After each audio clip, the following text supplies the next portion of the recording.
નમસ્તે મિત્રો, the law time ચેનલમાં આપનું હાર્દિક સ્વાગત છે। જ્યારે પણ કોઈ પરિવારમાં વારસાઈ મિલકતની વહેંચણી થતી હોય અથવા કોઈ એક વારસદાર પોતાનો હક બીજા વારસદારની તરફેણમાં છોડવા માંગતો હોય ત્યારે સૌથી મોટો પ્રશ્ન ઊભો થાય છે કે શું મારે ફક્ત નોટરી કરાવી લેવી જોઈએ કે પછી પ્રોપર રજીસ્ટર્ડ દસ્તાવેજ કરવો જોઈએ? તો ઊભા રહો, મોટા ભાગના લોકો અહીં જ ભૂલ કરે છે। તેઓ વિચારે છે કે 200 કે 400 ના સ્ટેમ્પ પેપર પર નોટરી કરાવી લઈશું એટલે કામ પતી ગયું। પણ શું તમે જાણો છો કે કાયદાની નજરમાં આ નોટરી કરેલો કાગળ કદાચ શૂન્ય સમાન હોઈ શકે? 10 કે 15 વર્ષ પછી જ્યારે એ પ્રોપર્ટી વેચવાની થાય અથવા તેની પર લોન લેવાની થાય ત્યારે એક નાનકડી ભૂલ તમને લાખો રૂપિયામાં પડી શકે છે। આજના વિડીયોમાં આપણે ખૂબ જ ઊંડાણપૂર્વક ચર્ચા કરીશું કે પ્રોપર્ટીમાં હક જોતો કરવાની સાચી અને કાયદેસરની રીત કઈ છે, નોટરી કેમ જોખમી છે અને કયા કિસ્સામાં તે કોર્ટમાં ફેલ જાય છે, રજીસ્ટર હક ત્યાગનો લેખ એટલે કે રિલીઝ ડીડ શું છે અને તેના કયા ફાયદા છે, અને સૌથી મહત્વનું હક્કમીની એન્ટ્રી સરકારી દફતરે કેવી રીતે પડે। જો તમે જમીન મિલકતના વ્યવહારોમાં છેતરાવા માંગતા ન હોય અને તમારા ટાઇટલ ક્લિયર રાખવા માંગતા હોય તો આ વિડીયો તમારા માટે ખૂબ જ કિંમતી છે। આ વિડીયોને જરા પણ સ્કીપ કર્યા વગર છેલ્લે સુધી જોજો, કારણ કે અધૂરી માહિતી હંમેશા જોખમી હોય છે। હક્કમી એટલે શું? હક્કમી એ જમીન અને મિલકતના રેકોર્ડ સાથે જોડાયેલો એક મહત્વનો કાયદાકીય શબ્દ છે। સરળ ભાષામાં સમજીએ તો હક્કમીનો અર્થ હક એટલે અધિકાર અને કમી એટલે ઓછું કરવું અથવા દૂર કરવું। જ્યારે કોઈ વ્યક્તિનો પ્રોપર્ટી પરનો માલિકી હક સરકારી દફતરે જેમ કે 7/12 ઉતારા કે મિલકત રજીસ્ટરથી દૂર કરવામાં આવે ત્યારે તેને હક્કમીની પ્રક્રિયા કહેવામાં આવે છે। સામાન્ય રીતે હક્કમી ક્યારે થાય તેના મુખ્ય કારણો જોઈએ તો 1. સ્વેચ્છાએ હક જોતો કરવો। જ્યારે કોઈ વારસદાર, દાખલા તરીકે બહેન અથવા ભાઈ, પોતાની મિલકતનો હિસ્સો અન્ય વારસદારની તરફેણમાં સ્વેચ્છાએ છોડી દે ત્યારે તેમનું નામ રેકર્ડમાંથી દૂર કરવા માટે હક્કમી કરવામાં આવે છે। 2. મિલકતનું વેચાણ।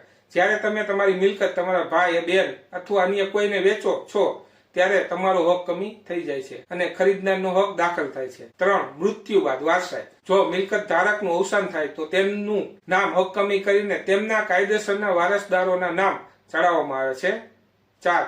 કોર્ટનો ઓર્ડર। જો કોઈ કાયદાકીય વિવાદ હોય અને કોર્ટ કોઈ વ્યક્તિનો હક રદ કરવાનો આદેશ આપે તો તેના આધારે પણ હક્કમીની નોંધ પડે છે। હવે જોઈએ કે હક્કમીની પ્રક્રિયા ક્યાં થાય। ખેતીની જમીન માટે મામલતદાર સાહેબની કચેરીમાં 7/12 અને 8A ના ઉતારા સાથે, ગામ નમૂના નંબર 6 ના ઉતારા સાથે ઉતારામાં ફેરફાર માટે અરજી કરવી પડે। તેમજ ખેતી સિવાયની જમીન માટે જેમ કે ગ્રામ્ય વિસ્તારમાં ગ્રામ પંચાયત અથવા તલાટી કમ મંત્રી પાસે 7/12 અને 8A અથવા ગામ નમૂના નંબર 2 ના ઉતારામાં ફેરફાર માટે અરજી કરવી પડે છે। શહેરી વિસ્તારમાં સિટી સર્વે ઓફિસમાં પ્રોપર્ટી કાર્ડમાં નામ કમી કરવા માટે પ્રક્રિયા કરવી પડે છે। તેમજ મિત્રો એક ખાસ નોંધ લેવી જોઈએ કે હક્કમી અને હક ત્યાગ બંને એકબીજાની સાથે જોડાયેલા છે। હક ત્યાગ એ પ્રક્રિયા છે જેના દ્વારા તમે હક છોડો છો અને તેના પરિણામે સરકારી રેકોર્ડમાં જે નોંધ પડે છે તેને હક્કમીની નોંધ કહેવામાં આવે છે। નોટરી કરેલા હક્કમીના દસ્તાવેજની કિંમત કેટલી? કાયદાની દ્રષ્ટિએ આ પ્રશ્નનો જવાબ સમજવો ખૂબ જ જરૂરી છે, કારણ કે ઘણા લોકો કિંમતને બે રીતે જોતા હોય છે। એક ખર્ચની રીતે અને બીજી તેની કાયદેસરની કિંમત એટલે કે વેલ્યુની રીતે। એક કાયદાકીય કિંમત, લીગલ વેલ્યુ। સૌથી કડવું સત્ય એ છે કે પ્રોપર્ટીમાં હક જોતો કરવા માટે નોટરી કરેલા દસ્તાવેજની કાયદાકીય કિંમત લગભગ શૂન્ય છે। રજીસ્ટ્રેશન એક્ટ 1908 મુજબ જો મિલકતની કિંમત 100 રૂપિયાથી વધુ હોય તો તેનું રજીસ્ટ્રેશન સબ રજિસ્ટર ઓફિસમાં કરાવવું ફરજિયાત છે।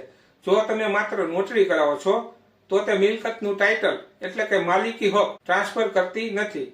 કોર્ટમાં જો કોઈ વિવાદ થાય તો નોટરી વાળો હક ત્યાગ પુરાવા તરીકે નબળો પડે છે અને સામેવાળી વ્યક્તિ ગમે ત્યારે ફરીથી હક માંગી શકે છે। 2. આર્થિક ખર્ચ, ફાઇનાન્શિયલ કોસ્ટ।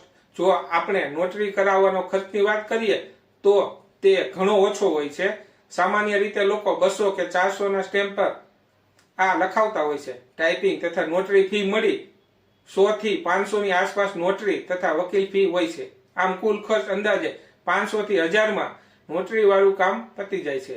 આમ ભલે નોટરી કરવામાં આજે 500 કે 1000 જ ખર્ચાય પણ ભવિષ્યમાં તેની કિંમત લાખોમાં પડી શકે છે।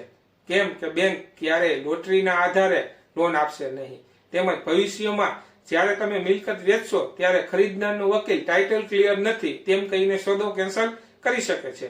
તેમજ વારસદારોનો વિવાદ થાય, જેમ કે હક જતો કરનાર વ્યક્તિના સંતાનો ભવિષ્યમાં દાવો કરી શકે છે કે મારા માતા કે પિતાએ સહી નથી કરી, કારણ કે નોટરીમાં ફોટો કે ફિંગરપ્રિન્ટનો સરકારી રેકોર્ડ હોતો નથી. આમ નોટરી સસ્તી છે પણ કાચી છે, જ્યારે રજીસ્ટર દસ્તાવેજ મોંઘો લાગે પણ તે પાકો અને કાયમી છે. રજીસ્ટર હક કમીનો લેખ રિલીઝ ડીડ કેમ જરૂરી છે? પ્રોપર્ટીમાં હક જતો કરવા માટે રજીસ્ટર હક કમીનો લેખ રિલીઝ ડીડ કેમ અનિવાર્ય છે? તેના મજબૂત કારણો, જેમ કે એક, કાયદાકીય મજબૂતી લીગલ વેલિડિટી. ભારતીય નોંધણી અધિનિયમ રજીસ્ટ્રેશન એક્ટ 1908 મુજબ સ્થાવર મિલકત જમીન મકાનમાં કોઈ પણ હક ઉભો કરવા અથવા હક છોડાવવા માટે નોંધણી રજીસ્ટ્રેશન કરાવવી ફરજિયાત છે.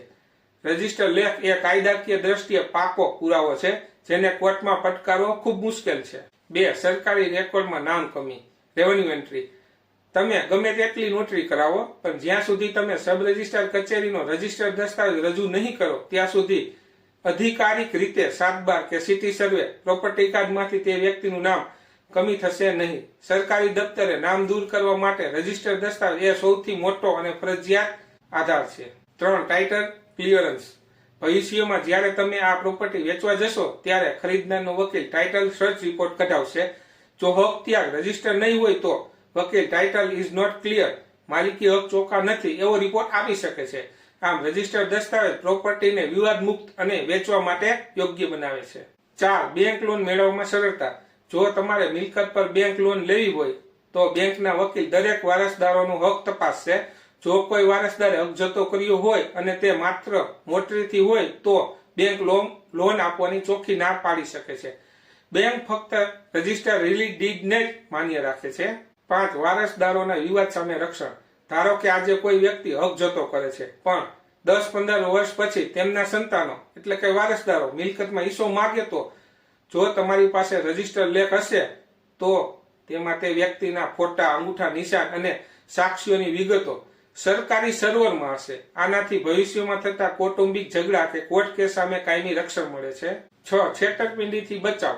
નોટરી બેંક ડેટમાં જૂની તારીખમાં થઈ શકે તેવી શક્યતા રહેલ છે, પણ રજીસ્ટર દસ્તાવેજ ઓનલાઈન સિસ્ટમમાં જે તે સમયે જ નોંધાય છે. આથી કોઈ ખોટી રીતે કે દબાણમાં હક ત્યાગ કરાવી શકતું નથી, જે વ્યવહારમાં પારદર્શિતા લાવે છે. આમ નોટરી એ માત્ર એક કાગળ છે, પણ રજીસ્ટર હક કમીનો લેખ એ તમારી મિલકતનું લોખંડી કવચ છે. ભવિષ્યમાં થતા કાયદાકીય વિવાદોથી કેવી રીતે બચવું? પ્રોપર્ટીમાં ભવિષ્યમાં થતા કાયદાકીય વિવાદો લીગલ ડિસ્પ્યુટ એ માથાના દુખાવા સમાન હોય છે. તમારે વિવાદોથી બચવા માટે આ 5 સુવર્ણ નિયમો સમજવા જોઈએ. 1. નોટરીના રસ્તે ક્યારેય ન જશો. Avoid notary for title. સૌથી પહેલો અને મહત્વનો નિયમ, મિલકતની માલિકીમાં ફેરફાર કરવાનો હોય ત્યારે નોટરી કરેલ જમીનના કાગળો પર ભરોસો ન કરો. ભલે આજે સંબંધો સારા હોય પણ 15-20 વર્ષ પછી નવી પેઢી એટલે કે વારસદારો નોટરી કરેલ કાગળોને માનવા તૈયાર ન હોય તેવું પણ બની શકે. તેથી હંમેશા રજીસ્ટર દસ્તાવેજ કરાવો. 2. તમામ કાયદેસરના વારસદારોની જાણકારી, પેડિગ્રી, વંશાવલી. વિવાદો ત્યારે જ થાય છે જ્યારે કોઈ વારસદાર છૂટી જાય છે. પેઢીનામું હંમેશા સાચું અને અદ્યતન બનાવો. જો કોઈ બહેન કે ભાઈનો હક હોય તો તેમને અંધારામાં રાખીને કોઈ પ્રક્રિયા ન કરો. તેમની પાસે કાયદેસરનો હક ત્યાગ લેખ કરાવવો જોઈએ, જેથી ભવિષ્યમાં તેમના સંતાનો દાવો ન કરી શકે. 3. સ્વેચ્છાએ અને અવેજ વગર શબ્દનો ઉપયોગ. હક ત્યાગના દસ્તાવેજમાં સ્પષ્ટ લખવું જોઈએ કે હું આ હક કોઈ પણ જાતના દબાણ વગર સ્વેચ્છાએ જતો કરું છું. મેં આ હક જતો કરવા માટે કોઈ નાણાકીય અવેજ એટલે કે પૈસા લીધા નથી, અથવા લીધા હોય તો તેની સ્પષ્ટ વિગત. આવા શબ્દો ભવિષ્યમાં છેતરપિંડી કે દબાણના આરોપો સામે રક્ષણ આપે છે. 4. સરકારી રેકોર્ડમાં તાત્કાલિક નોંધણી રેવન્યુ એન્ટ્રી. માત્ર દસ્તાવેજ કરાવીને ઘરે બેસી રહેવાથી આ કામ પૂરું થતું નથી. દસ્તાવેજ થયાના 30 દિવસમાં તલાટી અથવા સિટી સર્વે ઓફિસમાં હક કમીની નોંધ મ્યુટેશન એન્ટ્રી પડાવો. નોંધ પડ્યા પછી કાચી નોંધ અને ત્યારબાદ પાકી નોંધ પ્રમાણિત થયેલી નકલ મેળવી લો. જ્યાં સુધી સરકારી ચોપડે નામ નહીં બદલાય ત્યાં સુધી વિવાદની શક્યતા રહેશે. 5. સાક્ષીઓની પસંદગી સિલેક્શન ઓફ વિટનેસ. દસ્તાવેજમાં એવા સાક્ષીઓ રાખો જેઓ વિશ્વસનીય હોય અને જરૂર પડે ત્યારે કોર્ટમાં જુબાની આપી શકે. શક્ય હોય તો પરિવારના જ કોઈ વડીલ અથવા પ્રતિષ્ઠિત વ્યક્તિને સાક્ષી તરીકે રાખો, જેથી વ્યવહારની પારદર્શિતા જળવાય. મિત્રો, કાયદો હંમેશા જાગૃત લોકોની મદદ કરે છે. જો તમે આજે આળસ કરશો અથવા થોડા પૈસા બચાવવા કાચી કાર્યવાહી કરશો તો ભવિષ્યમાં વકીલોની ફી અને કોર્ટના ચક્કરમાં એના કરતા 10 ગણા પૈસા અને સમય વેડફાઈ જશે. સ્ટેમ્પ ડ્યુટી અને રજીસ્ટ્રેશનના નિયમો. ગુજરાતમાં પ્રોપર્ટી હક જતો કરવા માટે સ્ટેમ્પ ડ્યુટી અને રજીસ્ટ્રેશનના નિયમો ખૂબ જ રાહતદાયક છે. જો સંબંધો લોહીના હોય, બ્લડ રિલેશનમાં આવતા હોય, એક લોહીના સંબંધમાં હક ત્યાગ release did between blood relative. જો હક ત્યાગ કરનાર અને હક લેનાર વચ્ચે લોહીનો સંબંધ હોય, જેમ કે પિતા પુત્ર, પિતા પુત્રી, ભાઈ બહેન, માતા પુત્ર પુત્રી, તો ગુજરાત સરકારના નિયમ મુજબ સ્ટેમ્પ ડ્યુટી મિલકતની બજાર કિંમત જંત્રી વેલ્યુ પર સ્ટેમ્પ ડ્યુટી ભરવાની રહેતી નથી. તેના બદલે માત્ર ફિક્સ સ્ટેમ્પ પર દસ્તાવેજ થઈ શકે છે તેમજ રજીસ્ટ્રેશન ફી ભરવાની થાય છે. એક ખાસ નોંધ, આ રકમ સમયાંતરે સરકાર બદલી શકે છે, પણ હાલમાં લોહીના સંબંધમાં આ મોટી રાહત છે. 2. અન્ય કિસ્સામાં હક ત્યાગ. Non blood relative. જો સંબંધ લોહીનો ન હોય, દાખલા તરીકે કાકા ભત્રીજા, દૂરના સંબંધીઓ કે ત્રીજી વ્યક્તિ, તો નિયમ અલગ છે. તમારે મિલકતની બજાર કિંમત જંત્રી મુજબ પૂરેપૂરી સ્ટેમ્પ ડ્યુટી અને રજીસ્ટ્રેશન ફી ભરવી પડી શકે છે, જે સામાન્ય રીતે વેચાણ દસ્તાવેજ જેટલી જ હોય છે. 3. રજીસ્ટ્રેશન માટેના જરૂરી નિયમો અને સ્ટેપ. Online appointment. દસ્તાવેજ કરવા માટે સૌપ્રથમ ગરવી પોર્ટલ પરથી ઓનલાઈન ડેટા એન્ટ્રી કરી એપોઇન્ટમેન્ટ લેવી પડે છે. રૂબરૂ હાજરી. હક જતો કરનાર અને હક મેળવનાર બંને પક્ષોએ સબ રજિસ્ટ્રાર કચેરીમાં રૂબરૂ હાજર રહીને ફોટો અને અંગૂઠાના નિશાન બાયોમેટ્રિક આપવો ફરજિયાત છે. તેમજ 2 સાક્ષીઓ. ઓળખ માટે 2 સાક્ષીઓ અને તેમના આધાર કાર્ડ જરૂર પડે છે. જંત્રી. દસ્તાવેજ કરતી વખતે જે તે સમયની સરકારની અમલી જંત્રી મુજબ ફીની ગણતરી કરવામાં આવે છે. 4. કયા ડોક્યુમેન્ટ સાથે રાખવા જોઈએ? 1. મિલકતનો અસલ દસ્તાવેજ અથવા 7/8 ના ઉતારા. Property card. 2. લેનાર અને આપનારના આધાર કાર્ડ અને PAN card. 3. Latest tax bill. Para 5. 4. જો વારસાઈ મિલકત હોય તો પેઢીનામું. મિત્રો, ઘણા લોકોને લાગે છે કે દસ્તાવેજ કરાવવો બહુ મોંઘો પડશે, પણ જો તમે ભાઈ બહેન કે માતા પિતા વચ્ચે હક ત્યાગ કરતા હોય તો સરકાર તમને સ્ટેમ્પ ડ્યુટીમાં ખૂબ મોટી છૂટ આપે છે. એટલે ખોટી રીતે નોટરી કરાવેલ કાગળોમાં ફસાવા કરતા આ કાયદેસરની અને સસ્તી પ્રક્રિયા પસંદ કરવી જોઈએ. તો મિત્રો, આશા રાખું છું કે આજનો આ વિડીયો જોયા પછી તમને સમજાઈ ગયું હશે કે પ્રોપર્ટીમાં હક જતો કરવા માટે શા માટે રજીસ્ટર દસ્તાવેજ શ્રેષ્ઠ છે. યાદ રાખજો, આજે બચાવેલા થોડા રૂપિયા ભવિષ્યમાં તમારા પરિવાર માટે મોટી કાયદાકીય મુશ્કેલીઓ ઊભી કરી શકે છે. એટલે હંમેશા કાયદાકીય રસ્તો જ અપનાવવો. જો તમને આ માહિતી ઉપયોગી લાગી હોય તો આ વિડીયોને લાઈક જરૂર કરજો, જેથી અમને પ્રોત્સાહન મળે. તમારા મિત્રો અને ખાસ કરીને એવા સંબંધીઓ સાથે આ વિડીયો શેર કરજો જેઓ પ્રોપર્ટીની વેચણી કરવાના હોય.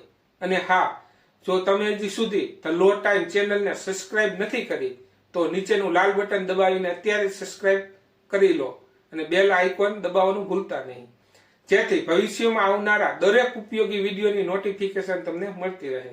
અને તમારા કોઈ પણ મૂંઝવતા પ્રશ્નો હોય તો નીચે કોમેન્ટમાં લખજો. હું ચોક્કસ જવાબ આપવાનો પ્રયત્ન કરીશ. આવતા વિડીયોમાં ફરી મળીશું એક નવી અને ઉપયોગી જાણકારી સાથે. ત્યાં સુધી રજા આપશો. સ્વસ્થ રહો, જાગૃત રહો. ધન્યવાદ. જય હિન્દ, જય જય ગરવી ગુજરાત.